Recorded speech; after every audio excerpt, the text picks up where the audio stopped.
পুরোপুরি ফর্মে ফিরতে পারেনি টাইগার স্কোয়াডের বড় নামগুলো, তাই বিশ্বকাপে গ্রুপ পর্বের বাধা ডিঙানোর বিষয়ে নির্ভর হবার সুযোগ নেই। সাকিব সম্পদের ব্যাটের পারফরমেন্স দেখতে মুখিয়ে আছেন খেলা দেখতে যাওয়া টাইগার ভক্তরা। যুক্তরাষ্ট্র থেকে আব্দুল্লাহ হিরার আরও একটা প্রতিবেদন। টি-20 বিশ্বকাপে বাংলাদেশের নেক্সট প্রতিপক্ষ সাউথ আফ্রিকা। প্রথম ম্যাচ জিতে বাংলাদেশ অনেকটা নির্ভর, তবু বাংলাদেশের যে বাকি 3 ম্যাচ তার ভেতরে সাউথ আফ্রিকা সবচেয়ে কঠিন প্রতিপক্ষ। সেই ম্যাচে মাঠে নামার আগে বাংলাদেশের সমর্থকরা কি ভাবছেন, টাইগাররা এবার কি উপহার দিতে যাচ্ছে? আমরা নিউ ইয়র্কের নাসাউ কাউন্টিতে কয়েকজন বাংলাদেশি পেয়েছি, তাদের প্রতিক্রিয়া জানতে চাই। আমার সঙ্গে দুজন বাংলাদেশি জড়ো হয়েছেন। একজনকে তো অবশ্যই চেনার কথা, টিভির একেবারে প্রিয় মুখ, প্রায় দিনই ফারাবি নিউজ নিয়ে আসেন টেলিভিশন দর্শকদের সামনে। ফারাবি কি অপেক্ষা করছে বাংলাদেশের সমর্থকদের জন্য সাউথ আফ্রিকার ম্যাচে?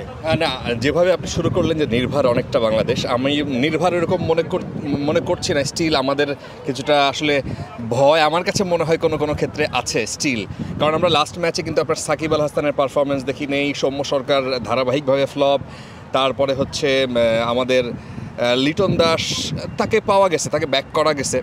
সো আমরা আশাবাদী, বাট আমরা ব্যাক করতে চাই এইভাবে, আমরা চাই যে এইটা থাকুক, এই মোমেন্টামটা ধরে থাক। ব্যাটারদের নিয়ে দুশ্চিন্তা মনে হচ্ছে ফারাবির। একটু জানতে চাই আপনার কাছ থেকে, আপনি solid diehard fan for tiger cricket, প্রথম ম্যাচে জয় উপহার দিয়েছে বাংলার ছেলেরা।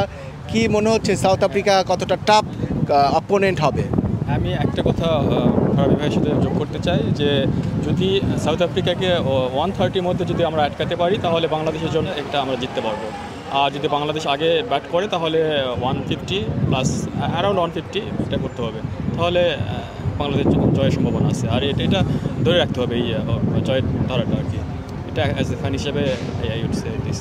অবশ্যই তাই। যেটি মনে হচ্ছে যে প্রথম ম্যাচে যেমন বাংলাদেশ আটকাতে পেরেছে 124 রানে, নাসাউ কাউন্টি গ্রাউন্ডে বাংলাদেশ এই টপিং পিচে যদি বাংলাদেশ প্রতিপক্ষ সাউথ আফ্রিকাকে অর্থাৎ চেজিংয়ের সুযোগ পায়, সেই জায়গায় যদি অল্প রানে আটকাতে পারে তাহলে কিন্তু একটা অর্থাৎ একটা সুখের সংবাদ ওয়েট করতে পারে, যেটা আমরা পাকিস্তান ইন্ডিয়া ম্যাচেও দেখলাম। যে ঢালাইয়ে দৃঢ়তা, নির্মাণে নিশ্চয়তা, প্রিমিয়ার সিমেন্ট, ঢালাইয়ের রাজা।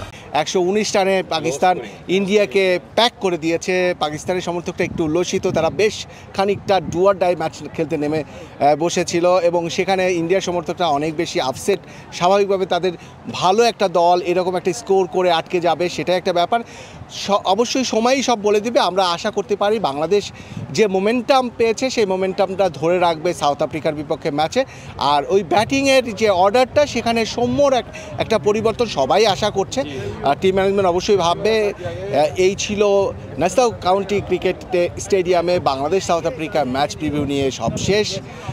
সঙ্গে ছিলাম Abdullah Hira, DBC news, Nassau county cricket, New York, যুক্তরাষ্ট্র।